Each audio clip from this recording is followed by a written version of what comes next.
Hello and welcome to $10,000 Allie coin TFT tournament, where some of the most popular streamers compete against open qualifier winners. Game number 3. One of the first players to ever get signed in TFT as he got signed by Team Solo Mid. Gangly actually did a feature on him over on the competitive TFT subreddit if you want to check out a little bit more in depth and learn about Solus.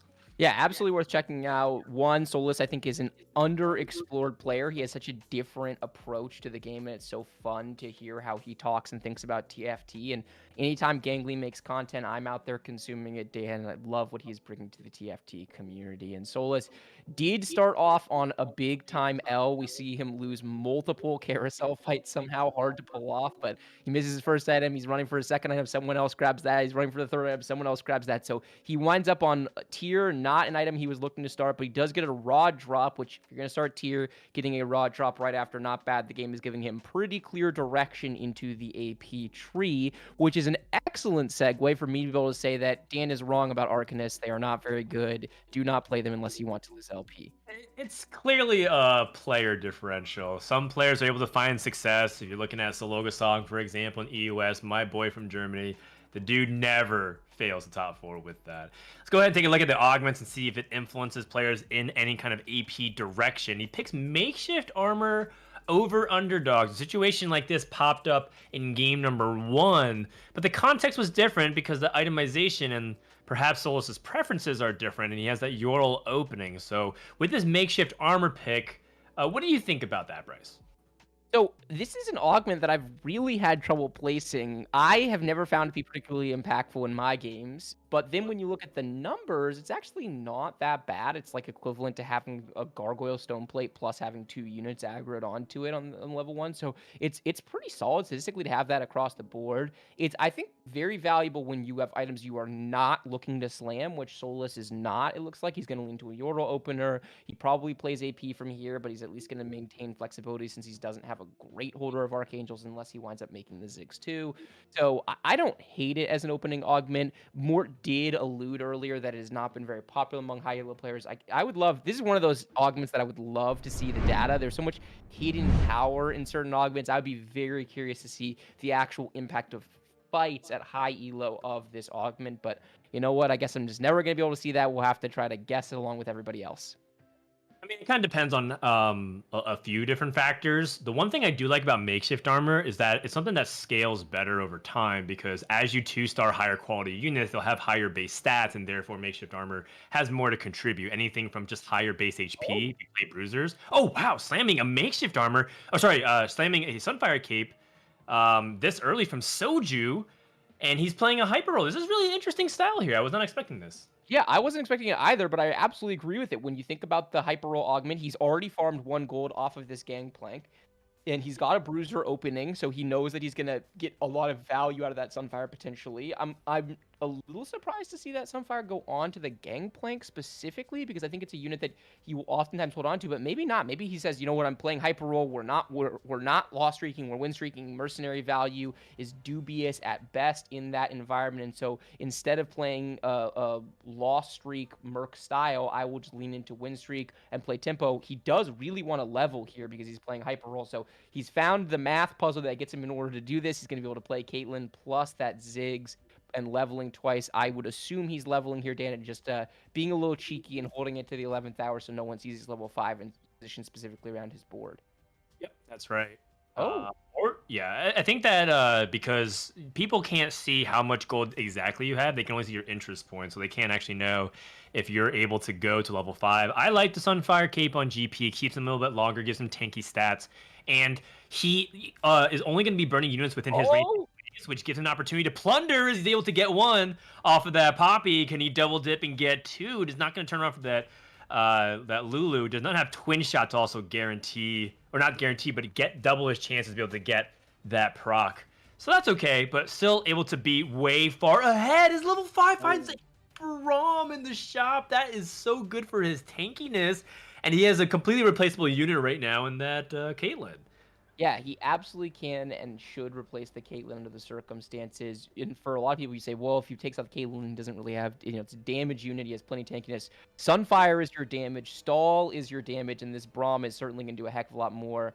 I would Yeah, okay, there we go. I was gonna say, there's no way it can be correct to take out Ziggs 2 here. I do like the adaptation of frontlining the Ziggs, by the way. I think there's a lot of players who sleep on frontline Ziggs. Getting that early cast and having it because it doesn't have smart targeting, right? It just goes to who he's auto-attacking. So if you frontline and put him in the middle of the map, a lot of the time you're gonna wind up with a bomb going in a much more high impactful place, I say, as he ults a target dummy standing alone. So maybe not foolproof plan. Yeah, why target dummies when you can just throw your bomb at a real dummy, buy a dummy? It's K3 Soju frontlining Ziggs. Now, that being said, it gives me some energy from Ari, from people who played the Fate set. You frontline Ari, she would throw a giant bomb into the sky, it would land. The big difference is that actually hit units, and Ziggs sometimes is just farming Twitch clips or YouTube content. Taking a look at how the rest of the lobby is, only Dog is the player that's streaking with him right now. And I'm curious from Soju's perspective what he's going to prioritize. Does he want to start picking up even more defensive items and just kind of lean it into what makes his comp good, which is stalling for that Sunfire? Or is he going to pick up offensive items? And if so, what is even at his disposal because he's the last pick? This is definitely one of the awkward things about playing win streak right now, is that people are going to leave you a lot of awkward components. And I just don't know where Soju wants to take it when he slammed things like that Sunfire Cape. Yeah, hard to say. I assume he'll be leveling to 6 here to try to stay ahead of curve and eventually beat Dog. By the way, so fun to have Dog back in a TFT tournament. I mean, the earliest TFT tournaments, I know he's played a little bit sporadically over the course of sets, but TFT Set 6 is so good. It feels like it's bringing all of the people who originally fell in love with the game back, and they're just reinvesting in a different way. Hoffu playing a ton of TFT again, Dog playing a ton of TFT again, and they're such great players of the game. It's just so fun to see them actually playing the game enough to reach their true potential. Dog going up against Solus here, or sorry, against Becca, I think.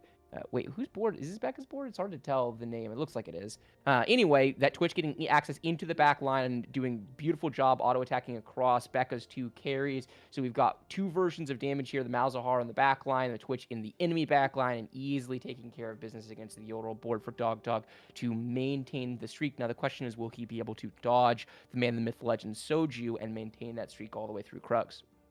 Yeah, and it kind of depends. On the other side, both Becca and Luna seem to be piecing together 4 loss streaks, Prime not too far behind. How will people manipulate their positioning? Sunfire Cape slammed across the board. Sunfire Cape... Oh, no, that's Soju, who put the Sunfire on a Shaco. Very unusual choice again. And I feel like that's just what you got to be doing in set 6. And look no further than Soju in his own video saying right now this game is... or this set in particular, really tests your situational knowledge and your understanding of unit interactions and relative board strength. And here comes a showdown. Soju at level 6 with that Shaco, having a hand of justice as well, slamming for complete tempo and trying to get the win. Numbers-wise, he's at the advantage, but unit quality, Dog has some good stuff. Leona gets pulled closer to Twitch, perhaps for keeping it alive. Pass when Zach's able to get the auto. At the same time, though, Dog's front line has completely crumbled. That Sunfire Cape has melted everything. That Braum still is working on the scrap shield, it looks like. And that is going to be an overwhelming victory for Soju. That knocks Dog down to just 90 HP. Taking a look at how everything is shaping up, it does seem that the lobby HP, there's not one person free-falling, nobody in the 60s. But Soju is using that hyper roll immaculately to show you how powerful you can use to get that economy trait to start that early streak, combining with slamming those items.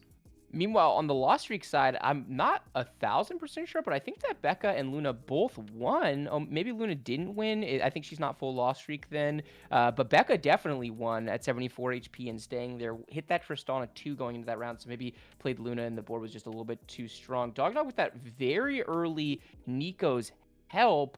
So good, so much potential power there. He's also got a glove here. Be very interesting to see what he chooses. QSS is an item that's really rising in popularity right now. We saw it with some good effect on Kaisa. We've seen Jins make really, really good use of the item as well. So it'll be interesting to see if Dog values the IE Last Whisper combo, or if he's interested in slamming the QSS or not slamming at all, just to stay fully flexible. Because if you do slam that QSS, I think under the circumstances, it's almost always going to be Jen. Occasionally could be Yone as well.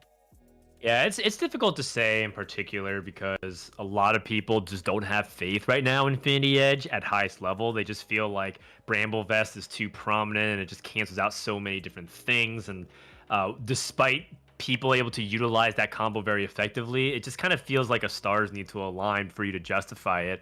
Not to mention that there's a lot of utility still left in having a glove component. Dog looks like he's going to actually take another loss. He ran out of damage. His Twitch was immediately taken out by this Ezreal combination and Camille turning around. So it looks like Robin is now going to start his streak. Robin also has a Nico's help. So in terms of Nico's, they are rare in set 6 in particular. But it does seem like they were pretty common this game. Let's go ahead and check in with a player who might also be getting Nico's in the future, cashing out her Mercs and only getting gold in one component, but that's still not the end of the world. You can still actually play Mercenaries totally fine on stage 3 if you just piece together a 4-loss streak, because you can get Nico's help as early as a 3-loss, which does end up creating a scenario where some players just play it temporarily throughout middle stage 3 and then pivot out.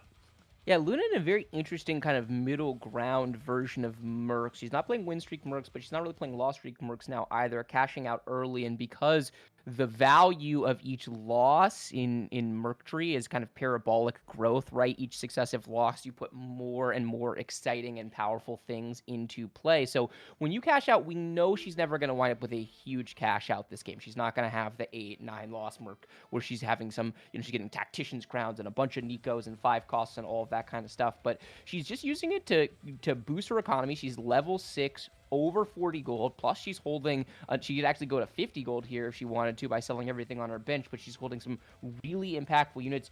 I assume she's going to be grabbing this Bruiser Heart because it seems like she is very committed into the Urgot tree, and that is by far the best thing that she can have right now. It gives her the ability to actually go up to 4 Bruisers if she so chooses right now. She could wait a turn as well, since she is a little bit ahead of the curve economically and level and stay above 30 gold on 3-5. So a lot of different options for Luna in terms of how she plays from here. Not going to have the go down to 30, 20 HP and then bring it all the way back for first place, but still in a very solid position overall, and actually choosing to play the 4 Brawler over the Mercenary. So she's done with this economic generation. She's cashed out, and she's ready to move forward with her strongest board.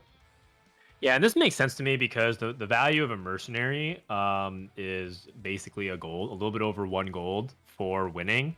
Oh, wow, she levels to play the Mercenary back in. Okay, so this is for an aggressive tempo play from Luna to get back the Mercenary, not only of course to get a little bit more strength, but to recover some of the economy from Mercenary trait in itself. Plus, if Gangplank farms a single goal with his Plunderer, should actually be able to make up that difference over the course of a couple of rounds. And if she loses anyways, you still get the benefit of the Mercenaries. Going up against Soju, who is level 7, so this could have been a consideration. Soju has that Fiora, not able to get the second cast off, and this looks like Luna should be able to get that win because the distance from the snipers adds so much. Every single hex giving that extra 8% is a huge deal with all these repetitive damage coming in. And I also gotta give a note that you mentioned how Quicksilver is a solid item that's starting to become more common in the metagame. That is an item on Misfortune in the corner, and it seems to be paying off nice dividends. Luna is now entered into the top 4. Yeah, very, very interesting off cadence level. I don't think it swung the fight, but you can definitely see the logic behind it. Not something you see a lot of players do. I think when I'm teaching newer players TFT, I always say, okay, look, we got to learn the fundamentals of what does a typical leveling cadence look like in this game and understand what it looks like and why it looks like that. But once you do that, once you master it, rules are made to be broken, and understanding the dynamics of the game really deeply is a huge part of what turns a good player into a great player. So very cool to see Luna take an off-meta line, and whether or not it pays out for her, only time is going to tell. Definitely hurting her economy a little bit there, but maintaining tempo very strongly in the lobby and punishing Soju as a result, who has finally lost his winning streak. Hopping on board with Robin for the first time. Robin is in a very generic position, can really play anything from here. He has Guardian Angel and Morello as his only 2 slammed items, 2 of the most generically powerful items in the game. He does have 2 swords, though, so I would lean AD from this direction, but certainly AP is not off the table from here. Going against Prine, who has that Heimerdinger, and with that Gunblade Slam, Dan, I think we actually might be looking at someone following in Emily Wang's footsteps. I think that might actually be a full commitment from Prine into the Heimerdinger. Am I missing something?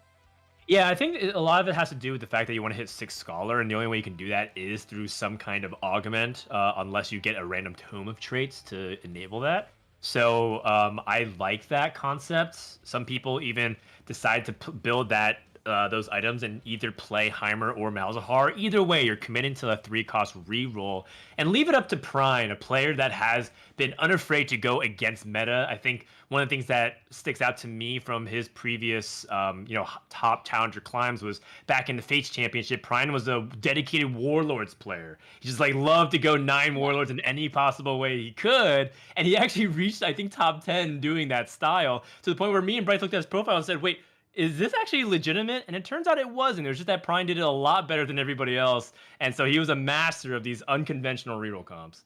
Yeah, I remember that patch. There was that phase where it was actually broken and it was actually harder for him because he's so used to playing an uncontested style that when all of a sudden everyone was playing it, it's like, wait a second, these are my units. Why do you all want that arena now? Yeah, Prime is, a definitionally off meta player. It's one of my favorite type of profiles to study is when you go to someone's profile and you're like, what on earth is this person doing? You try to look at their item slam and reverse engineer what they're prioritizing and what possible paths it can be to get there. Just is part of what makes TFT so special is there's just so many different ways to approach the game, and you can have 2 amazing players, 10 amazing players all look at the exact same spot and all come to different conclusions about where you go from here. So taking stock of the lobby, you have 2 win streakers heading into stage 4, Solus and Robin. You have Soju, who's not only snapped his 100 HP but lost a couple of fights now, so that hyper roll falling off. Meanwhile, all the way at the bottom, it's Becca at 30 HP. Be interesting to hop on board with Becca and see what she's going to do, because I imagine a transition is coming for her very soon. Yeah, Robin's pretty much set in stone, and honestly, Robin did a great job building a board with minimal items slammed, and so we'll see where it goes from there. Becca does not have much gold to roll. She found an early Tahm Kench, though, but no items to really complement Tahm immediately. Will she even feed Tahm? This is actually quite a dilemma that a lot of players face when they find Tahm Kench very early and their board is not really cemented by streaking with bruisers, right? Like, look at the rest of her comp. She clearly was greeting economically for Yordles, and you can just even see in her face that it's a little bit tough of a spot. She feeds a little bit of AP at the last second. No, she didn't get the zigs off, so she had to sell it. And perhaps just putting that tier onto Tahm Kench, committing to a redemption. This right here is why player cams should be mandatory for all TFT tournaments, because it is compelling to be able to look and see. I'm looking at the spot. I'm like, oh, this is a tough spot. I teed us up going here that she's going to transition soon. I don't know what we're transitioning into. She's level 720 gold. She's got 2 Tristana 2s, so there's some version that wants to play that. She's also got 2 Lulu 2s, so it feels like we're committed to that tree, but we're pretty broke. We're very low HP, and there is absolutely no guarantee of winding up getting this Tristana 3 here, so a very, very tough spot for Becca, and I'm not sure exactly what she's going to want to do. And I think, like you said, her face says it all. So, put me on the list of, if you have a webcam and you're playing a TFT tournament, you must turn it on. It is more fun to watch. I think the fans deserve it. It's definitely a tough spot because I can see where Becca's brain is at. I think one of the more misunderstood things about snipers, and I think it came up in the previous game, was that your front line is actually quite flexible. Yes, the bodyguard Scion is like the best, but you can totally use bruisers if you're just willing to play Caitlyn and then dedicate yourself to enforcers, because you can use Caitlyn Vi, and that's where you start seeing where DQA starts putting in Jinx at the very, very top end. The big problem is, compared to what DQA's position is, Becca did not hit at the beginning of stage 4-1. Her health is not very high whatsoever, and it looks like she's continuing to bleed. She did win the past couple fights, which I think lulled her into a false sense of security, but she's holding bruiser pairs on the bench, and she's still not rolling. And you have to kind of decide at this point, are you going to commit and roll down for Tristana 3, or are you going to use her as a temporary carry and then sell up her economy and then try to roll it down afterwards? And now she is rolling. She finds the Urgot, finds another Urgot. Okay, now we're cooking with gas. Let's see if we can potentially find a way to put together a really strong board. Even finds legendaries in a roll down stretch she's passing by. And I think Becca is starting to come to the conclusion that she might have to make a very tough choice and continue to sell and roll. Finds a Jinx at level 7, but she's a little bit too slow. And I think this is such a relatable position for so many players, recognizing that had you committed one way or the other, you'd be in a much better spot. But by doing so, may have put yourself in a corner where at best you're playing for a 6th, maybe. It's probably a 7th. Yeah. This is definitely a Doom's position. This is, can you turn this into a 6th or a 5th? And if so, that's a great game. We see her commit fully, finally. She has sold the extra Tristanas. She has said, you know what, I'm all in on this. I need to hit an Urgot too, but I found this Jinx. I've got some upgraded brawlers or bruisers on my bench. So here we go. Can she find maybe an Urgot here? No, she already has the Jinx. She just needs frontline items at this point. So what is she going to go for? She goes for the sword. Makes sense. It's very expensive sword. It's something that can go on to she can have a GA for her Urgot. Very valuable. She's going to kind of have the genuine or the widely considered BIS Urgot. But if she's not able to find one more copy of Urgot with the very limited amount of gold resources she has, I think this game is not just, is not just doomed. I mean, it's basically locked in a 7th. Thankfully, Prine's fun line on that Heimer does not pan out either. Prine already out in 8th place, so Becca has top 7 secured. At least that much is certain. I like the Guardian Angel. Could also still go on Tom Kench as well. She does pass another Socialite. And that is something that... she finds it! Oh, finds an Urgot too! Feeds the Tristana too as well.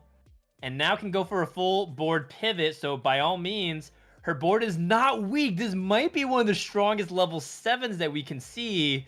But does she have enough time to stall out for it? And she's not committing her items just yet. Chooses to go for the Tom Kench.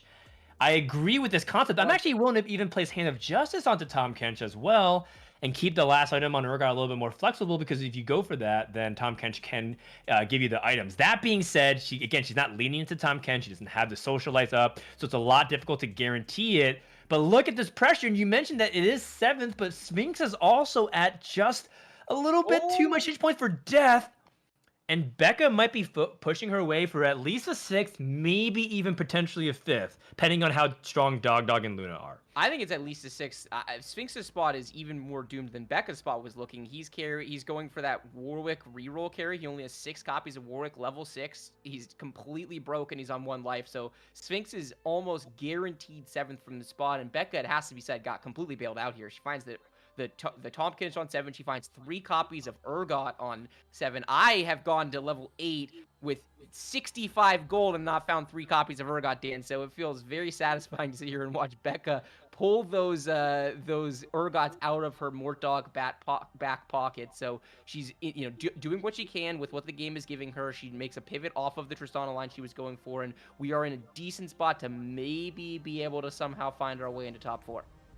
Yeah, and I like the responsible not feeding of the Tom Kench just to make sure that she has enough gold to go to 8, because her board is pretty resilient. But taking a look, there's some pretty strong boards. Some people have Yone too. There's other people who have also dedicated carries, and they're online, even if they're not playing their end-game comp.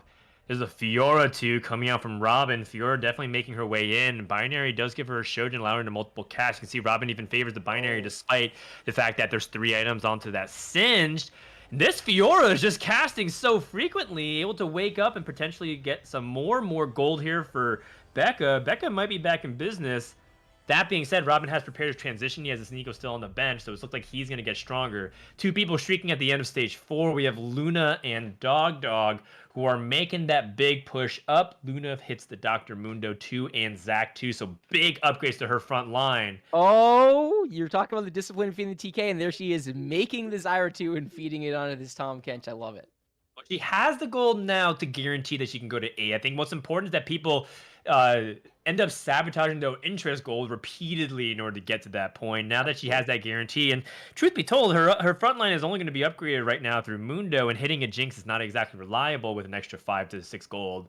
So I think that makes sense on paper. Finds a Gunblade opportunity for Tom Kench, can scrap that extra cloak. Things are looking pretty okay here for Becca to maybe push into top 4. Let's go ahead and check in on Dog and see what's going on here. He's thinking about not leveling here. Okay, he's going to level. He's going to put in the Clockwork. Clockwork is a trait that kind of naturally gets into the boards very, very easily, because you oftentimes wind up playing a Camille when you're playing challengers. Not a ton of value of Clockwork when you're playing the full vertical, 6-8 challengers, because you're just already getting so much attack speed generation. But when you're playing 2 challengers like Dog is, there's an enormous amount of value in getting that Clockwork, and we see him double itemizing the carries. He's got an unconventional Fiora build, but absolutely still works in a very, very strong build on Yone as well. Elects 2 level, and he is straight up running over Solus's board. And this is what challengers do. Challengers are going to win or lose the fight almost instantaneously. And in this situation, they're able to get those early resets, some free kills on some very weak units on Solus's board, and Solus gets steamrolled by Dog Dog here. Yeah, I think people feel like when they make items like Infinity Edge and Last Whisper, you can't really play Fiora because a really popular way to play Fiora is to stack ability power through something like Archangels. But she actually does scale all as a hybrid champion, and so you can actually play just AD versions of her, and she's still fine. And like you said, challengers just really excel off attack speed, but yet he's playing a secondary carry through Fiora who's not dependent on attack speed, just would like it. So it's a really interesting adaptation of challengers. Definitely one of my favorite traits. I know a lot of people feel like it's just too feast or famine for their taste, but I personally enjoy it a lot. Now going up against Becca, a player that he's trying to fight for a right to play for top 4, and if he can take out Becca right here, that would definitely end the scaling of Tahm Kench. The Urgot does eliminate the Yone before he's able to get the healing on his soul effectively ramped up before the Academy can get online, and Dog Dog takes a pretty significant loss. 5 units damaging, and look out, Becca is charging for top 4. You love to see it. Such a nice comeback from Becca. And as we got into this, I was going to say, is this greed or is this discipline from Dog Dog by not rolling? A bunch of 1-stars on this board, some weak units on the board as well. Now we see him full send the roll down, looking for that Fiora 2 if he can get it. Braum 2 is a massive upgrade on his board. Here's another Yone, and this is, I think, why we saw him waiting to roll down his gold, because he thinks Yone 3 with that Nico is an out, and oh my god, is he finding the Yones, Dan? This is an incredible amount of Yones to come through. He is 1 off here. So close. Any Yone on the carousel, he will grab, and all of a sudden, with these items, Yone with GA is definitely BIS because it's so much survivability, but when you have Yone 3, this QSS is basically going to guarantee that he's getting ramping, and it's just so terrifying going up against Luna, who has the weaker version, just not quite the same itemization that Becca was able to get, but that Urgot is still alive in the back line. The blue buff is causing it to chain cast. Here comes the Fiora cast. It's only level 1, though, not able to get enough work done, and this Lysandra is still up. There goes the Mundo. The Frozen Heart is onto the Fiora, though. Here comes another cast. Will it be sufficient to actually kill it and get onto the Urgot? This fight is so close. The Yuumi is popping out the shielding and is sufficient in order to deal a little bit of damage onto Luna. Becca wins another fight. We still have our 6 players. Is there a Yone? There is not. BG for Dog Dog. Really would have loved to see one there. There's no Yone, but there is some good support. Can go ahead and pick up this Morellonomicon to stop the healing. I think that has been a problem in his composition. Taking a look at how the rest of the lobby is. I mean, he also doesn't even have frontline items, right? This is a position where makeshift armor would be fantastic. I know we've been debating it back and forth, but ultimately still needs to find a way to keep his frontline alive. Let's go ahead and check in with Solus, another player who is on that verge. 17 life it makes you feel safe that you can't die in one shot, but you lose bad enough, it still be bad. Rolling at 9, finds a Jace. What is his support? What, does he want to surround socialite onto the field? Still has yet to find the other socialites to make this Kaisa truly sing. Also has a very dubious Spear of Shojin right now onto his Kaisa. And Solus is moving just a little bit too slow for my taste. I want him to move a little bit quicker. Finally gets the items on. Is this going to be enough to survive? Takes a Shroud almost on the entirety of his front line and his Kaisa. Actually, a shot does miss. It doesn't hit the Galio, which is a really big deal. Scion Smash does end up stalling, and Kaisa's Monsoon does apply, but no Morello does make it a lot weaker. And Soju has the opportunity of dealing big damage here if he's able to get his units online, but no, the Ascension kicks in. And Kaisa, too, just with this is enough to deal damage. Soju now takes significant damage to the point where he might not be able to make top 4. Becca is eliminated in 6th place. Looks like at the hands of Dog Dog. Yeah, just not enough HP left for Becca. She played it on a razor's edge. Very well played. We talked about how bad her spot was. Getting a 6th place is not bad from there. So she moves on to the next game. And Solus in a very, very good position at level 9, thinking about Kaisa 3, and there is the Yone 3, so it might take a Kaisa 3 in order to be able to win this lobby. Dog Dog is able to hit that 8th copy of Yone, we assume, using the Nico's help, and all of a sudden Dog Dog is a terrifying board to go against, and everyone is basically like, whatever I can do to dodge that board, I would like.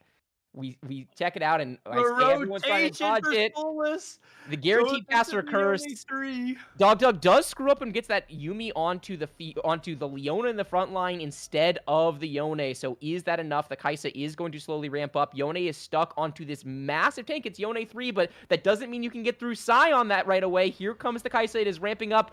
Casts again. It is not enough. Yone will take care of business, but Solus is living here. Solus is acquiring more Kai'Sas, and he's at level 9. I don't know if other people are playing Kai'Sa. We know that Luna is playing Urgot. We know that Dog is playing the Yone. And Soju is like mid-transition. He was playing like a Jace backline with a bunch of other different things.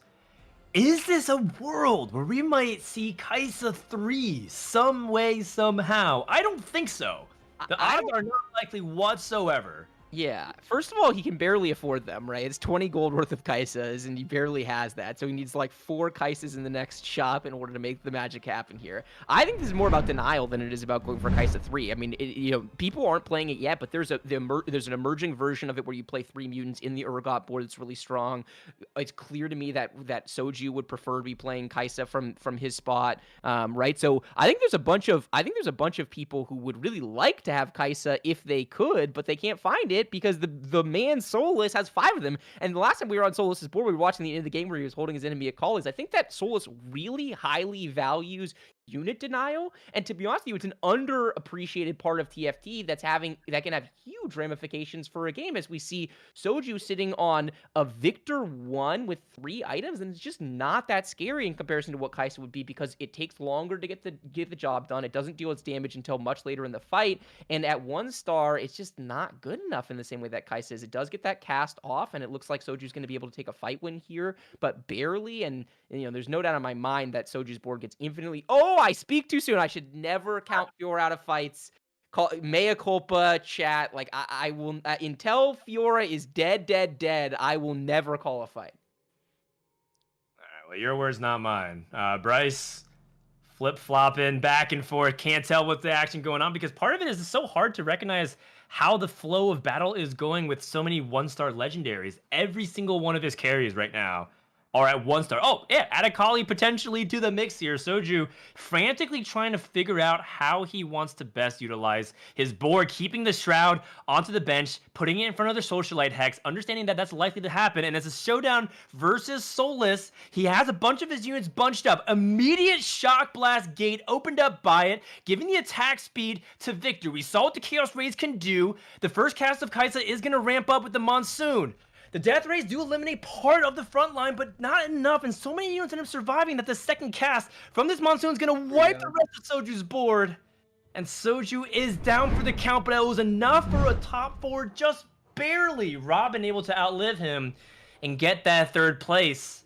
So with that, it's Yone 3 from Dog going up against Solus. And if you are familiar with Dog, his playstyle always has been greeting for first.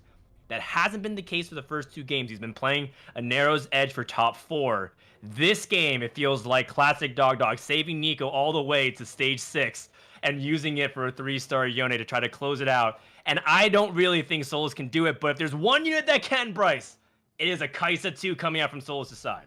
Yeah, really, really hard to deal with this. The Yone through with the QSS, so there's no way you're going to chain CC it, and this Fiora 2 to clean things up. But here we go. The Yone is back onto the Kaisa. Kaisa dashes away, gets her second cast off. That's really, really big because she is a ramping champion. Here comes the CC, and the Yone is just too much. We have a Scion getting surrounded by what appears to be 100 units, Dan, and the Kaisa over on the side is getting Runin's proc to death. The base AD on that Yone 3 is just too high. So even though the Yone clone doesn't get over there, the Yone 3 takes care of business. A great win from Dog. And I said, I don't know if this is greed or discipline. It was discipline. He's able to get to that Yone 3 and get a lobby win as a result, as we hop on board with Goose in the other lobby. It looks like we have our top 2 secured here.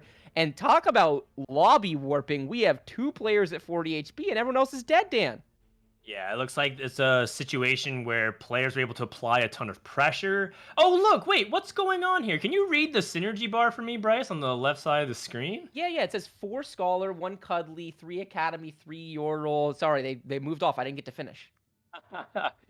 That's right. Well, I can see why you never top 4 with this comp, because this man is going high volume Arcanist, 8 Arcanist with Academy Emblem. Now, looks like there was a prismatic emblem put, or rather, prismatic choice, so a lot of shenanigans that went down. But this double shroud is just brutal. How can President even play the game until 10 seconds into the fight? Galio crashes, but not before able to get completely wiped. This this backline Malzahar is just doing the Lord's work. Can he survive long enough to be able to take out the rest? That Yumi shield coming at the last second, but Kaisa will not be denied. That follow-up cast is enough from Prestivan to close it out. We're gonna go very likely into stage 7. It's all about setting up for how you're trying to execute your opponent in that stage. Prestivan immediately guns for the victor with the Spear of Shojin. That's a good call. What does Goose even want here? And takes a Frozen Heart. Frozen Heart's actually quite an underrated item. Also still missing a slot on his Vex to potentially get her to cast faster and slow down that frontline attack speed. So we'll see if that's enough. And he's continuing to roll down. Still has not found Victor 2. So that was a great denial from Prestivan's end. Yeah, really, really smart denial of the exact unit item combination that Goose would be looking for. Both of these players are not quite getting to the full cap version of their boards. Precedent really wants to find the Kaisa 2, such a big power spike considering that's essentially his entire source of damage. And Goose out here still carrying a Malzahar 2 because he can't find that Victor in order to get the job done. The Zephyr comes through, nice dodge by Goose, so he keeps his damage source in Malzahar still up and running, but there just isn't a ton of damage on his board in its current state. Tons of base stats from the Arcanist. This Vex will stall a lot of time, but Kaisa doesn't really care so much about a massive frontline unit that stalls, and that's part of the reality of the situation is that Kaisa, from a damage perspective, in and of itself, is not that oppressive. It's not like Kaisa, if he gets its conditions, is that much better than a Kali or Victor, but what Kaisa's bringing to the table is 1, survivability, and 2, consistent access to all the units on the board. Mort was talking earlier about how Victor is constantly missing from its laser because of the way in which the AI works, where it targets based on when the cast happens, and then if units move around, it will often miss. Kaisa doesn't miss, though, Dan. Kaisa misses 100% of the shots that she takes. That's just very true. I believe, as Michael Scott once said. Yes. This is going to be a very difficult spot for Goose moving forward, unless he finds a way to scale. Prestivan's board is very close to capped, and what's scary is that as soon as he hits Kaisa 2, his board gets even stronger, and never mind the fact that his entire board gets shrouded. Again, misses. The Zephyr hits a Heimerdinger. This Lux still with just an Infinity Edge, not enough to get it done. Had it had a Jewel Gauntlet, it should be able to eliminate the back line. Galio does interrupt the back. The spread of the Malzahar does make it a little bit easier for Goose to deal with parts of the army, but Jason's up staying alive once more. That massive shield, and while Yumi does get the stun with her final chapter, he actually survived this last burst from the Kaisa. KTM Monsoon is just way too much strong. We're going to stage 7, but it looks like Prestivan is the overwhelming favorite going into stage 7, barring a big powerful item from the Rift Herald, or if Goose is able to transform his board in a very meaningful way, because he does still play some weak units in order to favor that Arcanist trait. Yeah, that's absolutely the case. 8 Arcanists did take a buff, but overall, I would say not that high of value, but it kind of is what it is when you've got this many Arcanist spats, right?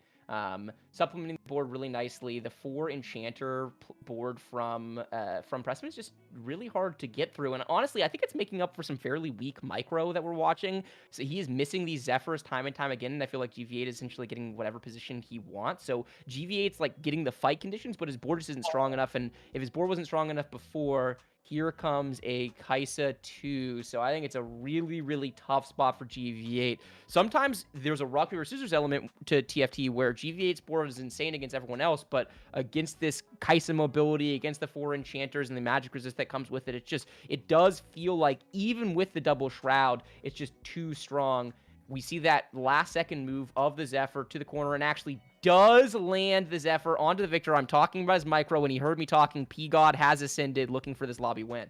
Oh, yeah. That's right. Pretend that you were weak in micro for the entire first 6 stages of the game, only to bait your opponent in the very final moments to be able to get that dub. And there's no chance for GBL to close it out. And Precedent will end game number 3 on a 6-round streak